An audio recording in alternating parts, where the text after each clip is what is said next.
I'd really like to thank the Dialogue Society very much for their kind invitation for this course.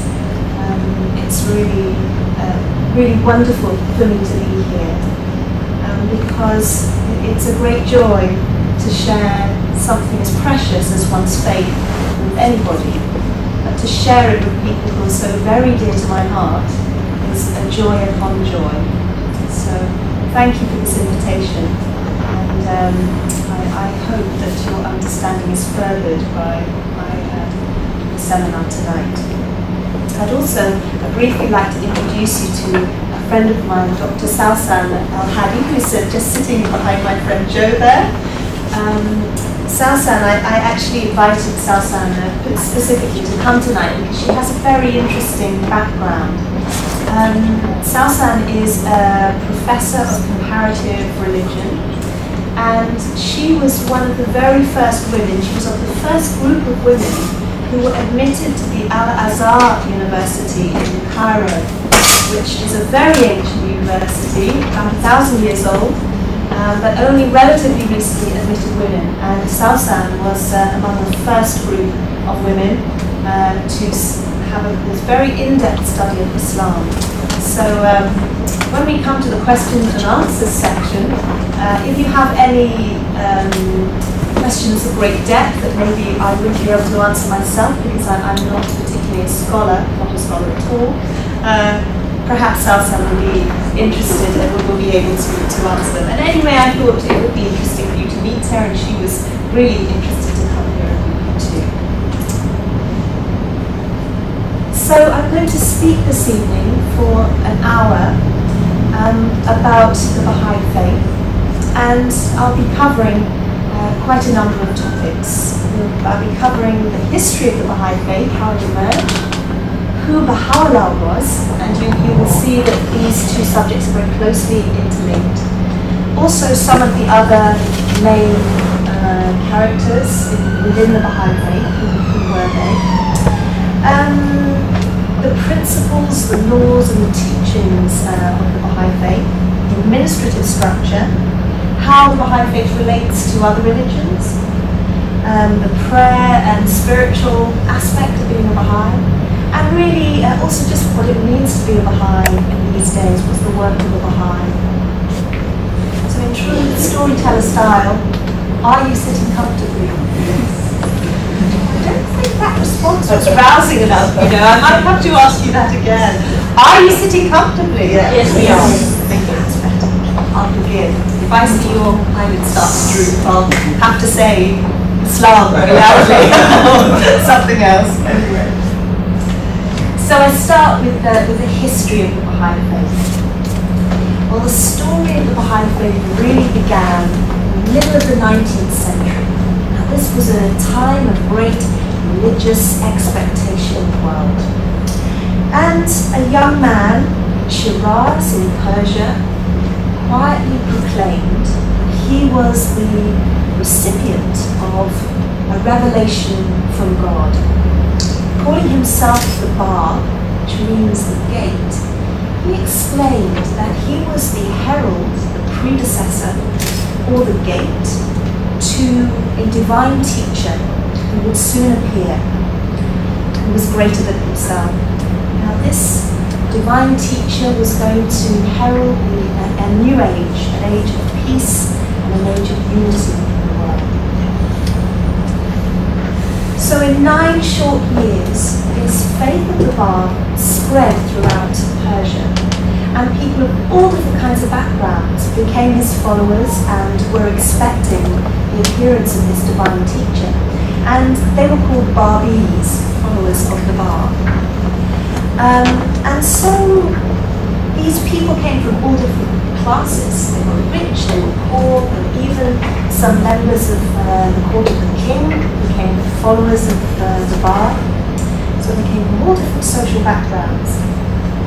But perceiving these progressive new ideas as a threat, the religious and the civil authorities there persecuted the Babis. They imprisoned them, they tortured them, they executed them. And in 1850, the Bab himself was martyred. He was executed by a firing squad in a public square in front of 10,000 people.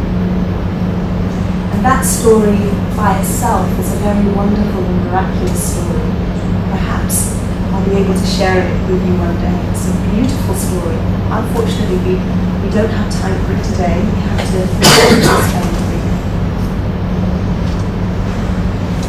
So one of the most courageous supporters and followers of the Bahá'í was a young Persian nobleman named Baha'u'lláh. He was born into a noble family, and his father held a very high position in the court of the Shah, the court of the king. And it was expected that when Baha'u'lláh was old enough and his father passed away, that he would take up this position and be offered it in the court, particularly because he really had a reputation, although he was very young, for great wisdom, and he was very highly respected even as a young man. So this was sort of what was expected of him. Baha'u'lláh really chose a completely different life for himself. When his father passed away, he was offered this position, but he turned his back on it. He did not wish to have a life of pomp and pageantry and power, did not wish to be in this position. Instead, he chose for himself a life of service. He had always just wanted to serve the poor and the needy in the places where he went. He and his wife were known as the mother and the father of the poor. Their door was always open, they were always welcoming people in, they were always trying to help people. And so this was the kind of life that he wanted. So he didn't take up this position. In 1852, he was arrested in Tehran because of his belief in the Bab and the Bab's message. And he was taken with a number of other followers of the Bab to a prison. Now, prisons in those days were fairly grim. And this was the grimmest of the grim prison. It was called the Sil-Char, which means the black pit. And it was a black pit. It was filthy, stinky, vermin infested, pitch black. It was actually an old sewer people were thrown into. The only reason Baha'u'lláh was not executed was because of his noble lineage. So he was instead cast into this black pit. Now, because of his behavior and his reputation, he had a character that people really admired and respected and loved. And there's a small story that I'd like to share with you, which really illustrates what kind of character Baha'u'lláh was. And it takes place during this march to the prison. He was stripped of his outer garments, his shoes were taken off, his hat was knocked off his head, which was a sign of great disrespect, to knock a man's hat off. And he was taken in chains, chained to the other Baha'is to this prison. Now in Tehran, a huge crowd of people had gathered. They were lining the streets, shouting abuse at Baha'u'lláh and all the prisoners. And within this crowd of cheering, shouting people, there was an old woman, and she was carrying a stone, a big stone. But because the crowd was thick, she couldn't push her way through it, and she couldn't get to the prisoners, and she couldn't get to Baha'u'lláh. And so she screamed at the top of her voice, "I adjure you, give me my chance to throw my stone in his face." And Baha'u'lláh heard her cries. He stopped the guards. And he said to the guards, "Suffer not this woman to be disappointed. Deny her not what she regards as a meritorious act in the sight of God." So he allowed himself to have this stone thrown at him, because he knew that this woman was doing it because she believed she was doing something good for God. So this is just a small example of his character. So his imprisonment in this black pit was really designed to break his spirit. Many people never came out of that black pit alive. And Baha'u'lláh, his feet were put into stocks. A great heavy chain was placed around his neck, so heavy it left its marks on his body for the rest of his life. But while he was in this dreadful place, a most wonderful and beautiful thing happened. The Spirit of God spoke to Baha'u'llah's agonized soul. Just like God's messengers of the past, Jesus, Muhammad, Moses, Baha'u'lláh received a revelation that was not of him, but was from a source greater than himself. In complete darkness, in this dreadful stench, with this chain about his neck, this most great spirit appeared to him. And as Baha'u'lláh describes it, it was in the form of a maiden of heaven, a beautiful maid of heaven. And as he was praying one night, he heard a most wondrous, most sweet voice calling to him. Turning his head, he beheld this maid of heaven suspended in the air before him. It was said that she was so full of the love of God that her face shone with radiance. She pointed a finger to his head and she made an announcement. She said, "By God, this is the best beloved of the worlds, and yet you comprehend God. This is the beauty of God amongst you, and the power of his sovereignty within you. Could you but understand? This is the mystery of God and his treasure, the cause of God and his glory, unto all who are in the kingdoms of revelation and of creation, if ye be of them that perceive."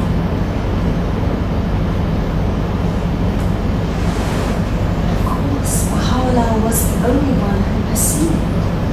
Nobody else in that prison saw this vision. Nobody heard those words.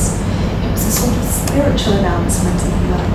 And Baha'u'lláh himself knew that now was not the time to proclaim what the vision had told him, that he must wait till the time appointed by God to make this news known.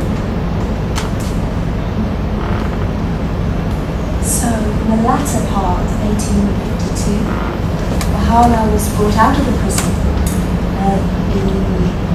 The authorities who had tried so hard to prove he had done something wrong, the more they tried to prove it, the more the evidence was enormous that he had done nothing wrong, so they had to release him. And he was brought in front of the Shah for his sentencing. He was given his life on the condition that he was exiled.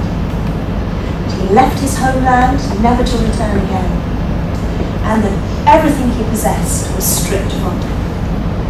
Now, because Baha'u'lláh came from a very noble family, he had many beautiful houses and beautiful things, and all this was taken away. So one day he had everything, the next day he had nothing at all. And so began 40 years of imprisonment and exile. And with his family and his companions, he journeyed, he made a very dangerous and bitterly cold journey over the mountains to Baghdad. And Baghdad became his home for the next 10 years. And within Baghdad at the time there was a community of the followers of the Bahá'í. Now they were very broken, dispirited, just heartbroken. Their beloved Bahá'í had been taken from them, and they had witnessed a horrendous massacre of their family members, their friends.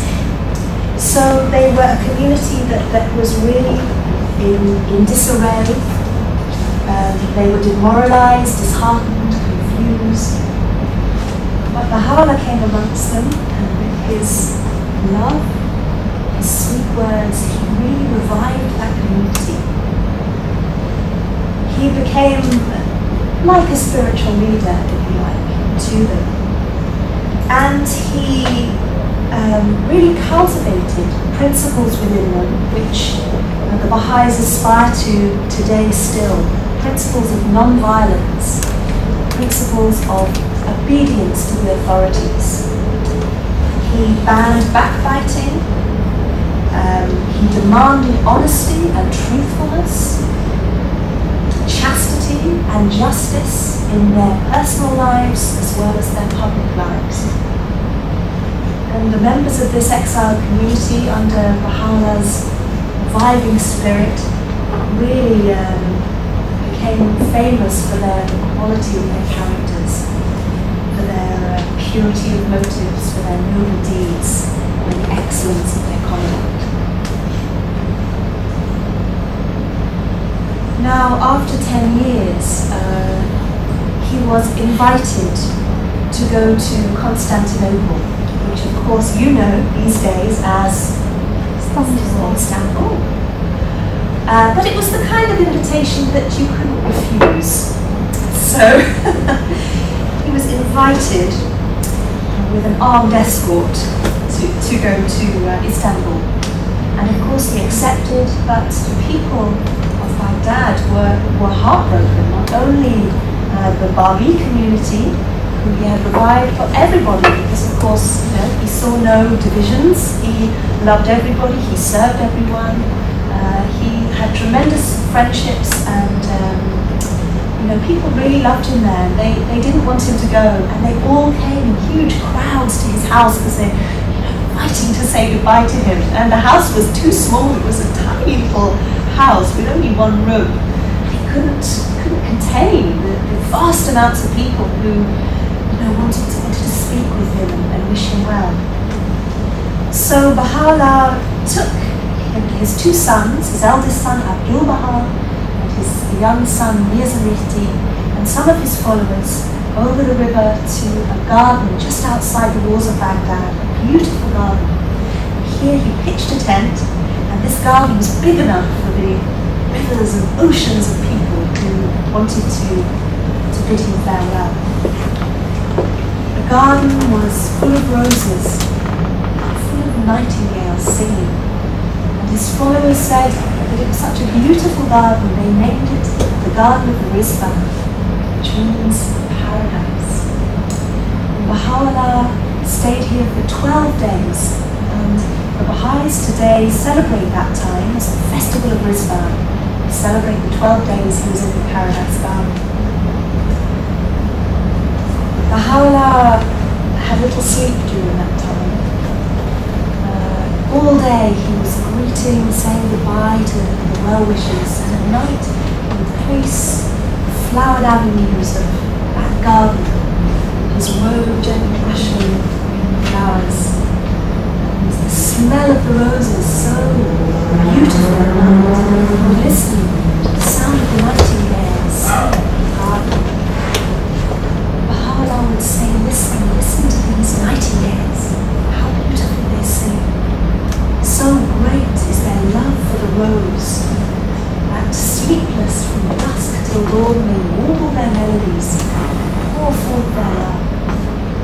And he told his companions that they should be like those nightingales, they should not rest, they should pour forth their love for God always. So it was here, 10 years after the vision of the maiden of heaven, Black Pit, that Baha'u'lláh made his declaration, made the announcement that people were waiting for. And he told them that he was the messenger of God, that the Bab had prepared them for. And of course, his followers were absolutely overjoyed. And I'm sure there was not a great surprise in this revelation. Later he said, I am come to you, O people, from the throne of glory, and bear you an announcement from God. This message from God was expected in all the religions of the past. Every prophet had announced the day, and every messenger had yearned for this revelation. And he taught people that religion was one. It comes from one source. And of the prophets and the messengers, the apostles of God who had gone before him, he said that every one of them is the way of God, connecting this realm with the realms above. Each one of them is known by a different name, is characterized by a different attribute, and fulfills a different mission. And how do I explain that God has never left mankind alone? That in each age God has sent his prophets, and each prophet has revealed God's teachings. That all the prophets are inspired by one Holy Spirit. They represent the logical stage, the next logical stage in the spiritual development of humanity's collective experience.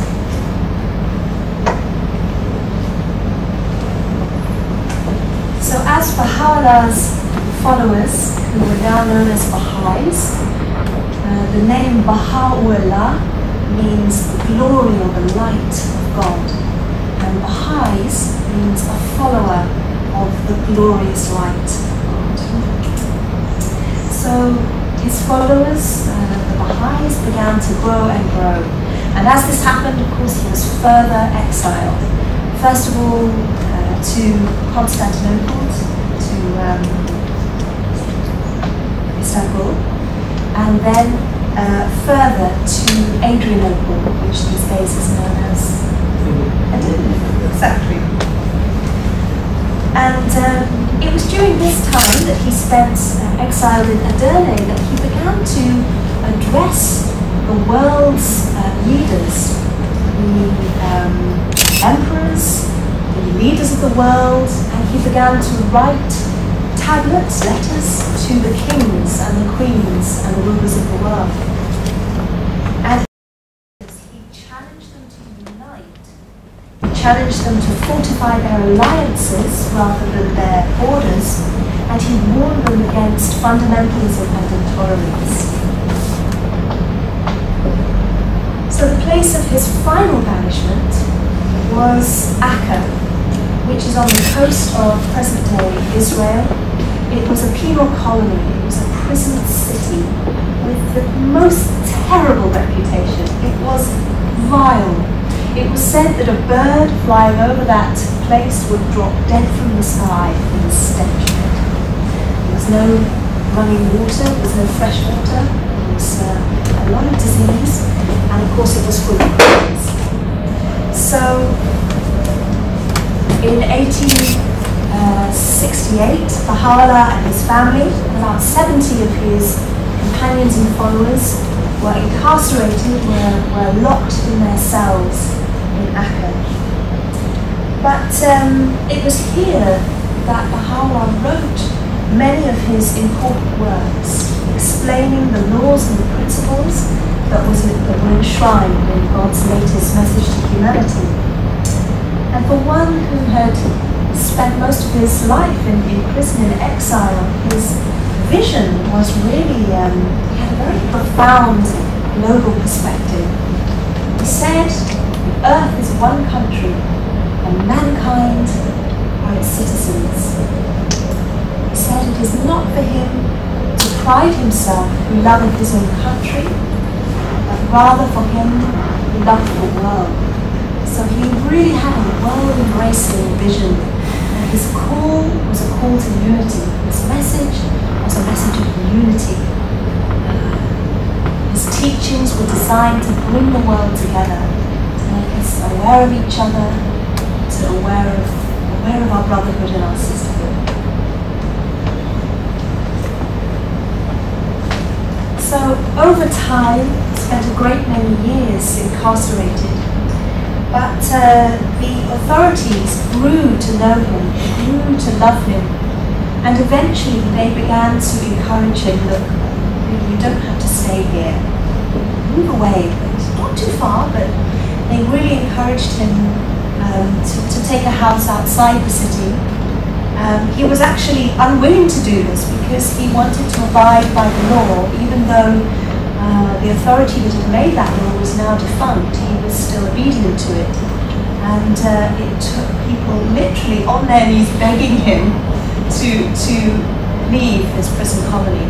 But he did, and he spent just the latter, very short period of his late life, about 2 miles north, in a place called Baha'i, in a house surrounded by beautiful gardens, and he missed the greenery, having been incarcerated for 40 years. He loved the countryside so much, he loved greenery, and so what a great joy it was for him finally to be able to see greenery. So that was what he considered. He considered that a great blessing in the latter part of his life. He passed away there in 1892, and then his mission was really taken up by his followers, and it spread throughout the world. And now the Baha'i Faith is a world religion. There are Baha'is in every corner of the world, possibly imagine. It's actually the most widespread religion after Christianity. Not for competition, I'll share that. I'm not saying that for competition, just for information. So, as you know, after the passing of a manifestation, what happens to the religion? In the past, what had happened to every religion was that it had divided into sects because there had been no clear written authority passed down, no one person to whom everyone could look for interpretation. And so even with very sincere believers, when differences of opinion had arisen, various people went behind the leaders of the different opinion, and that was how the sects in each religion was formed. Now, Baha'u'lláh, bringing a message of unity, really it doesn't make sense for there to be sects within the religion. So Baha'u'lláh safeguarded the Baha'i Faith from the formation of sects by specifically and very clearly and in writing appointing his eldest son, Abdul-Baha, to be the interpreter of his teachings. So Abdul-Baha became the person to whom the Baha'is looked to if they wanted to know anything, they wanted something explained. He was the sole interpreter of his words, he was the center of his covenant. And to the Baha'is, we feel that he's the most precious gift given to us because he was really the perfect example of what a Baha'i is. And as Baha'is, I think sometimes when we're wondering what to do about certain problems in life and what our attitude should be, we looked at Abdul-Baha. What did he do? How was he with people? How did he overcome his problems? And he has such a wonderful example for us. He's a perfect example, really. And from the stories about Abdul-Baha, we can learn how he treated people with such respect, how patient he was, how deeply loving he was, and that everybody who came into his presence really felt this love. So Abdul-Baha had of course been raised by Baha'u'lláh himself. He had shared this life of imprisonment and suffering. And after his father's passing, the responsibility for the community rested on his shoulders.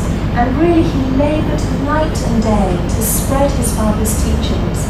And when finally he was let out of prison, in the very latter years of his life, the first thing he did was to travel. He loved to travel. And he visited Europe, he visited America, really to introduce people to his father's teachings. And this was how the Baha'i Faith started to spread, and how it started to become a worldwide religion, and how the first Western believers started to understand Baha'u'llah's teachings and declare themselves as Baha'is, which wished to be Baha'is. In Abdul Baha's will and testament, again, he named his grandson, Shoghi Effendi, as the guardian of the Baha'i Faith. And Shoghi Effendi became the authorized interpreter of Baha'u'llah's teachings. And for 36 years, he continued the work of his grandfather. He clarified the words of Baha'u'lláh, and he firmly established the faith in all parts of the planet. Now, after Shoghi Effendi's passing, the Baha'is of the world elected the Universal House of Justice. This was a body envisioned by Baha'u'lláh, clearly described by Abdul Baha and the Guardian. The Universal House of Justice is a body of 9 people. It's elected every 5 years by the Baha'is of the world. And now it is the supreme institution of the Baha'i Faith to which the Baha'is of the world all turn. And it guides the Baha'is, and it also answers any questions, and it clarifies Baha'u'llah's teachings.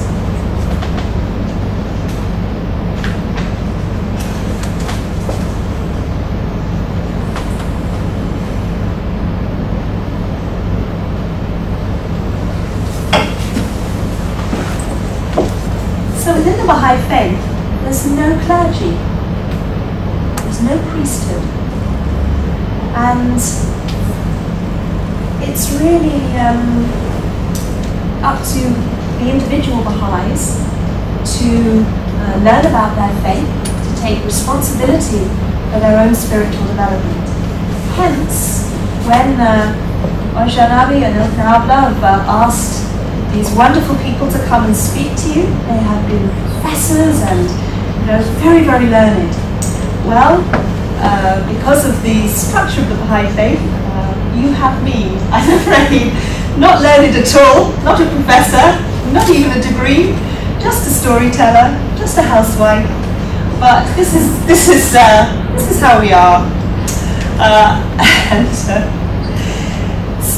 But we do need an organisation. We do need to be organised somehow, even if we don't have priests and clergy. We need to be organised. So we need an administration, and this administration is a unique system which Baha'u'lláh himself has explained, and Baha'u'lláh has told us what institutions we should create, how they should run. So we have within each country a national spiritual assembly. This is also a body of 9 people elected from the Baha'is, and the national spiritual assembly look after the functioning of the faith on a national level.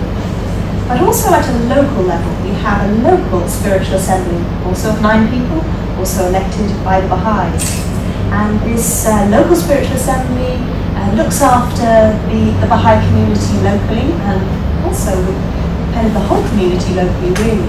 So I live in Shepherd's Bush, and so I'm part of Hammersmith and Fulham Baha'i community, because that's my borough, and we have a local spiritual assembly in Hammersmith and Fulham. And spiritual assemblies, I probably should say a word about how they're elected, especially as in this country we've just had an election. And it was very interesting, actually. We elected our National Spiritual Assembly very close to the elections in this country.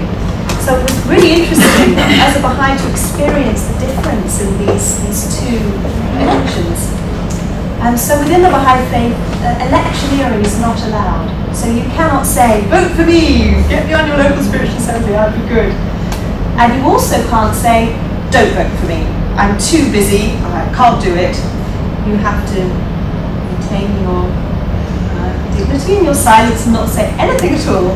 So if you are elected to either a local body or a national body, or even to the Universal House of Justice, it is your duty and also your joy to be able to serve in this way. And it really is a service. Of course, it's a voluntary position. And the election itself takes place in a very prayerful atmosphere. And that's also a lovely thing to witness, this amazing spirit in the room. We say prayers together, and it's really sacred. election, if you like. That's what it feels like to me. So they're elected in a very prayerful atmosphere. And they're also elected by secret ballot, so nobody knows who anyone else is voting for, and that again prevents, oh well, he voted for me and he didn't vote for you, and it prevents disunity. All Baha'u'llah's teachings really are to safeguard the unity of humankind. So that's the administrative structure. So now I'd like to talk a bit about the laws and the teachings. I expect you're wondering, well, I've heard the history, I know how the administration works, but what are these teachings that Baha'u'lláh brought? What is it that he brought to humankind? So I'm going to tell you.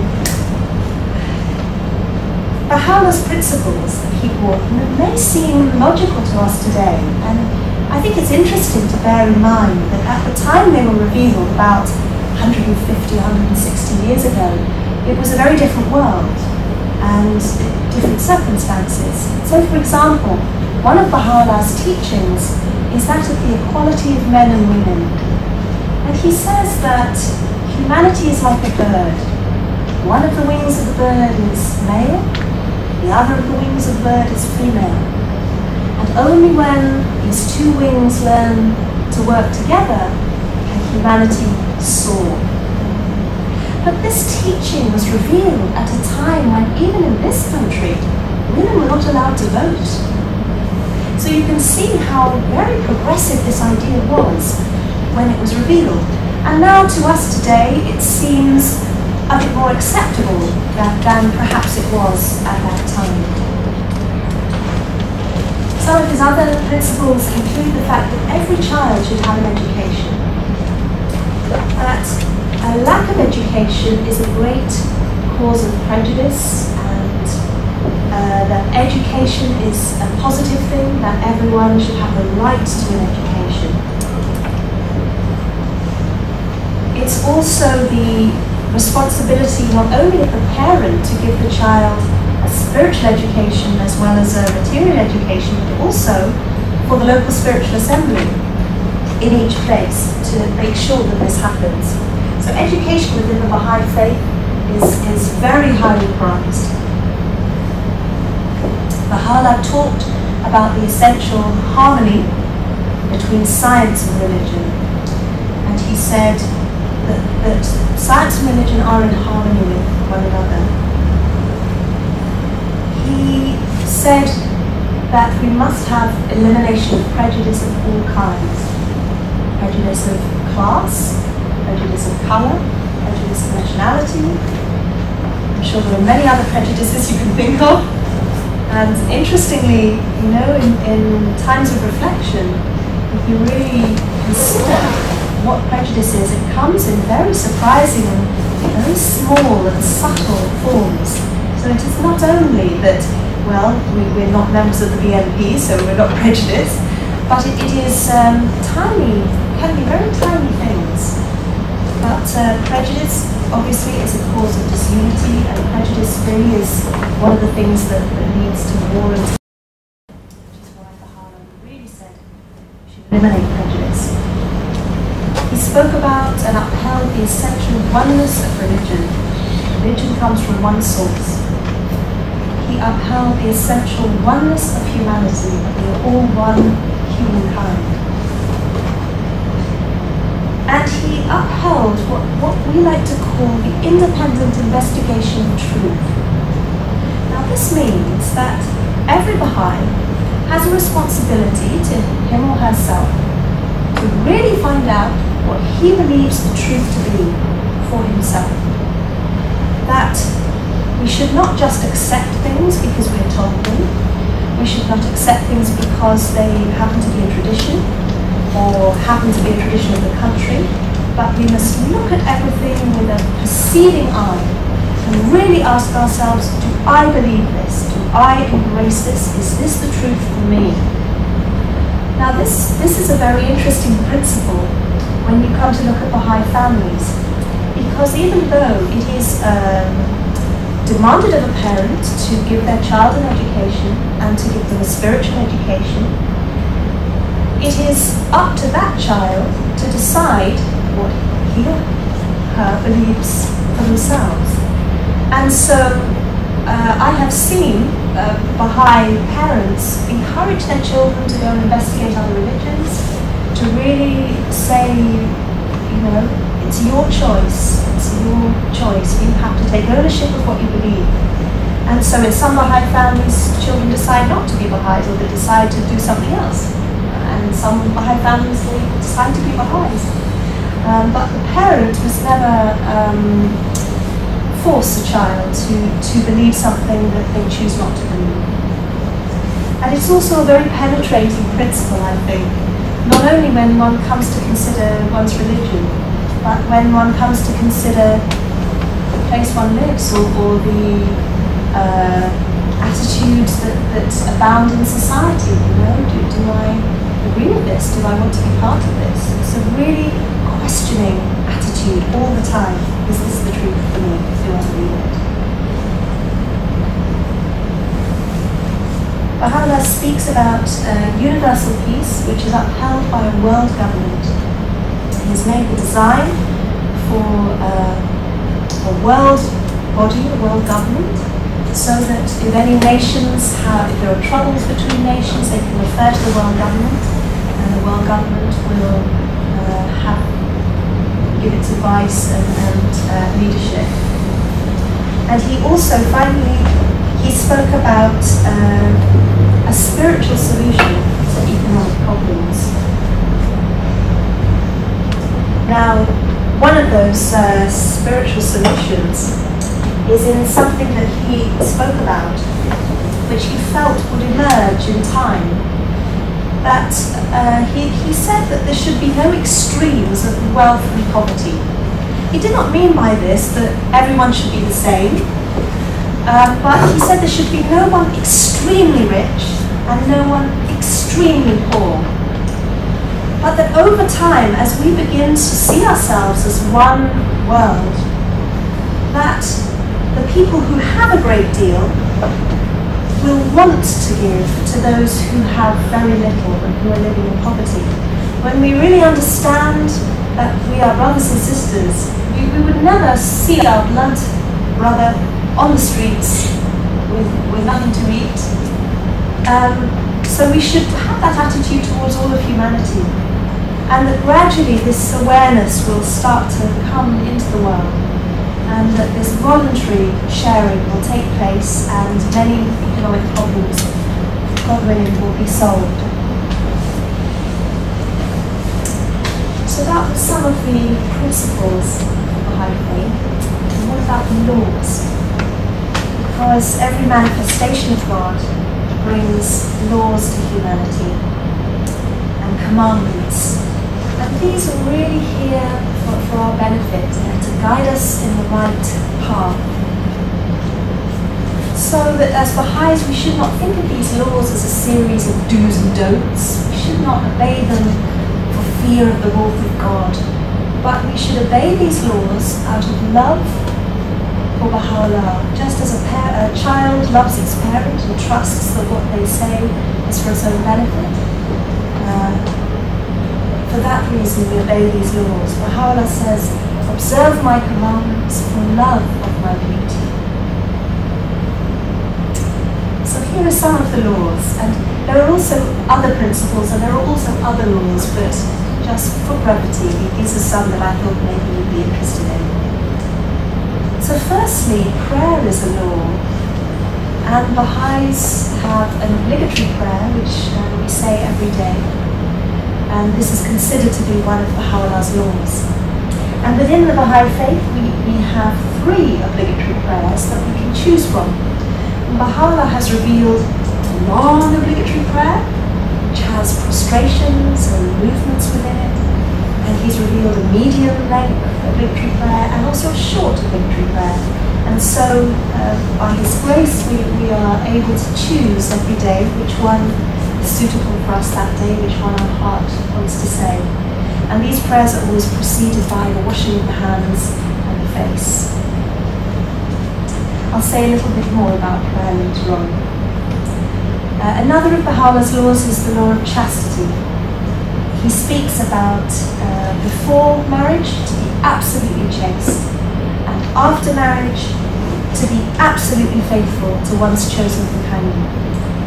So the standard in the Baha'i teachings is very high, but we believe that this standard that the Baha'is strive to uphold will really produce happier, healthier, nobler people, and also induce stable marriages.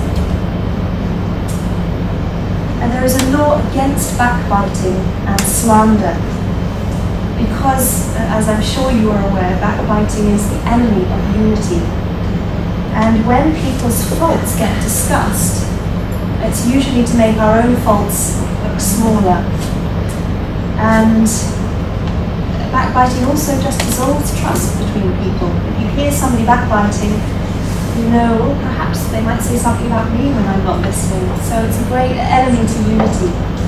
And Abdu'l-Baha has told us that when we know somebody, if they have 10 good faults, 10 good qualities, and 1 fault, we should look to their 10 good qualities.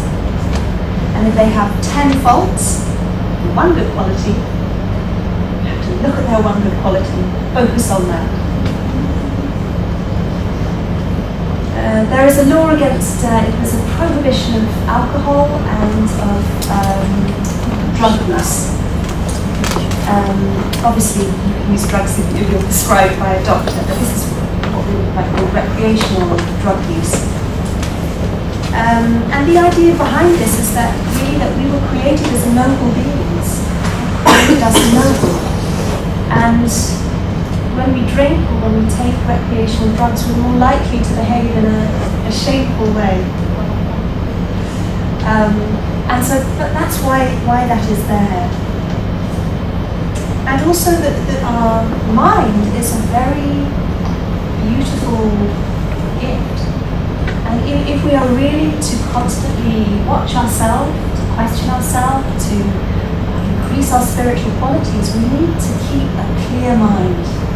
And alcohol and drugs miss the mind, so that's why we don't take them. And the last law is the law of the education of children, and I've discussed that already.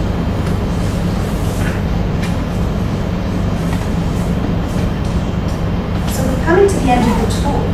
I've got 3 other aspects to talk to you about. First, how the Baha'i Faith relates to other religions, then the prayer and the spiritual practice of the Baha'i, and lastly, the work of the Baha'i. And then perhaps after that, I don't know if you'd like to take a break and have questions afterwards, or do you usually have questions to follow? We have questions. Okay, so then I would love to hear all your questions. So how the Baha'i Faith relates to other religions? Well, in the Baha'i Faith, we have a concept we know as progressive revelation. And we know that God we believe that God is unknowable in his essence. We cannot, as human beings, really conceive of the nature of God. And we shouldn't kind of think of God as a person, for example, or have any images of God in our mind. Just as, for example, this beautiful wooden lectern was created by a carpenter, it cannot perceive the reality of the carpenter that created it. But although God's existence is really far beyond our understanding, God's love flows to us, flows to humanity, and touches our lives constantly. And his love flows to us in what the Baha'is call the eternal covenant. The law protecting faith from schisms is also known as a covenant. This is the greater covenant, the eternal covenant. And this covenant means that God will never leave mankind without guidance. And that whenever mankind moves away from God and forgets his teachings and is in need of help, then God provides us with his manifestations to make his will and purpose known to us. Now, what is this word, manifestation? Well, to make manifest means to bring forth something that was not there before. And the manifestations of God are these special beings who reveal to humanity the word and the will of God. And when mankind listens to them, they will be listening to the call of God. So to give you some examples of who the Baha'is understand to be some of the messengers, the manifestations of the past, they would be Krishna, Buddha, Zoroaster, Moses, Jesus, Muhammad, and we regard Baha'u'lláh as just the latest in this line of messengers.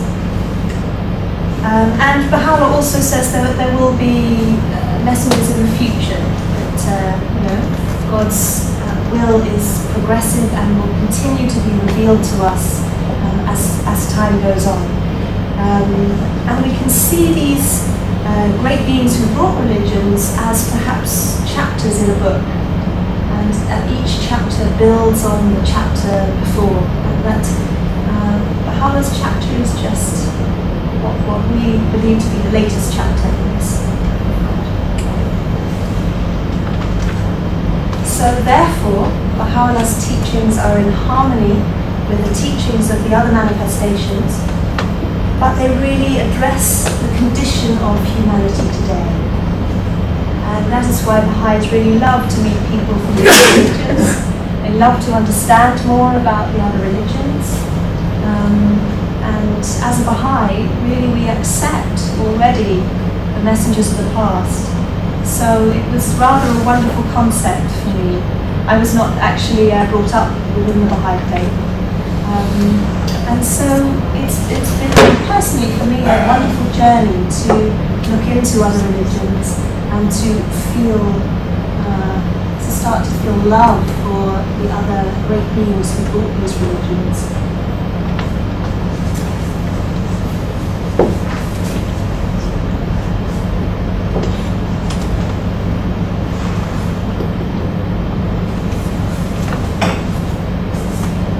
Just a little bit about prayer and spiritual practice. Just as the body requires nourishment to be able to function, so our spirits need nourishment as well. And prayer is really a form of spiritual nourishment. And that is what helps our spirit to grow and to be strong.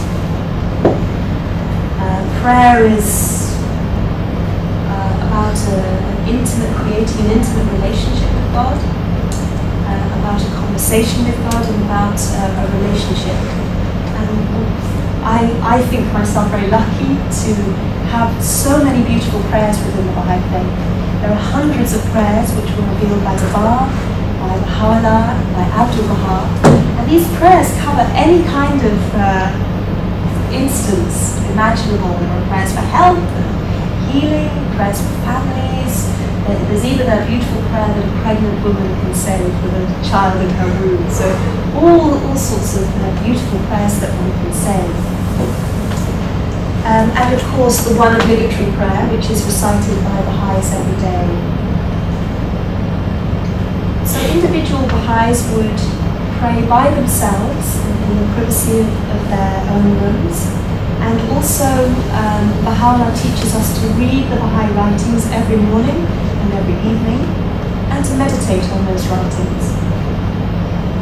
So meditation is encouraged within the Baha'i Faith and spoken about, but there is no set form of meditation. So it's really up to the individual to meditate as they feel fit, or as they wish to. And another form of meditation, I suppose you could call it, is that we're asked every day to bring ourselves to account at the end of the day. It's a bit like an accountant adding up the figures. We should add up what we have done in that day. We should look at our attitudes, our behaviour, what's happened. We should look with a discerning eye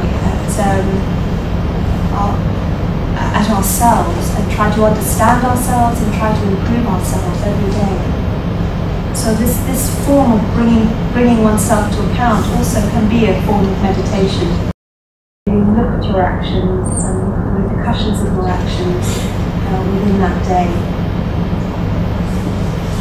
The Baha'is have a fasting period. The Baha'i calendar is sectioned off into 19 months of 19 days with a few intercalary days.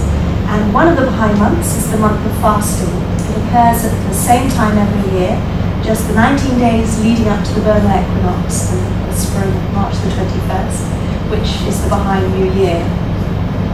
And so preceding that time, within those 19 days, Baha'is would refrain from eating and drinking from sunrise to sunset, and then have a wonderful feast. Within the concept of prayer, work is considered worship. And we're encouraged as Baha'is to think about our contribution to the world, to do a job that is useful to humanity, and to do that job to the best of our ability. And when we do that job to the best of our ability, it is considered prayer. There is also, Baha'u'lláh speaks about the fact that art is also worship. That when art is done to the glory of God, and when it is done to the best of one's ability, again, that is acceptable as worship. And personally, that is a wonderful concept for a creative person. So I'm sure I have a very long way to go before any of my work is considered worship. The idea of it is a very beautiful idea to me, and especially when you look at some of the very beautiful arts that are within the glorification of God. To imagine that painting or tile or whatever it is worship is, to me, is very, very beautiful. Now, not only do Baha'is pray by themselves, we also pray within our communities. We have a meeting once a month, every 19 days, which all the community come to. We have a spiritual aspect where we pray together. We have the administrative aspect where we discuss the projects we're doing in the community. And we have, I suppose, a physical aspect. We eat together, even if we just have a cup of tea and a biscuit, or a big meal, whatever it is, we eat together. And we also have meetings, which of course anybody is very welcome to come to, of a devotional nature. And these are really held in Baha'i homes, and these are held throughout the world, these devotional meetings. And as a Baha'i, we invite our friends, we invite our neighbours to come and to share the prayers from their religion or something that's inspired them, or to, if they wish to read the Baha'i writings. And this really is our view with this, as with all the activities that the Baha'is organise for the community. The purpose of it is never to convert people, but to provide a space for the community that is spiritually focused. And so really we regard this as a community building activity, if you like. And the devotional meetings is one of these community building activities, and I'll tell you the others are just in a moment. So actually I have a devotional meeting in my home. All of you are very welcome to come. If any of you would like to drop in one day and share some of your prayers, I'd be delighted to see you. Just give me your email address and I'll add you to my list. And this is happening all over London, all over England, all over the world. And the nature of the devotions is really up to the individual. There's no rituals within the Baha'i Faith. There's no set ways of doing things. So it's up to, thanks Osha, it's up to the individual to really focus that, to touch on that. So Osha Nabi has very kindly let me know I have 5 minutes. And so I've just finished now, really by sharing with you the work of the Baha'i, what the Baha'i really is doing in the world. And personally, when I was thinking about this, to me there seemed to be 2 aspects to this. First is a sort of interior aspect, things we're doing within ourselves, and then there seemed to me to be a sort of exterior aspect as well.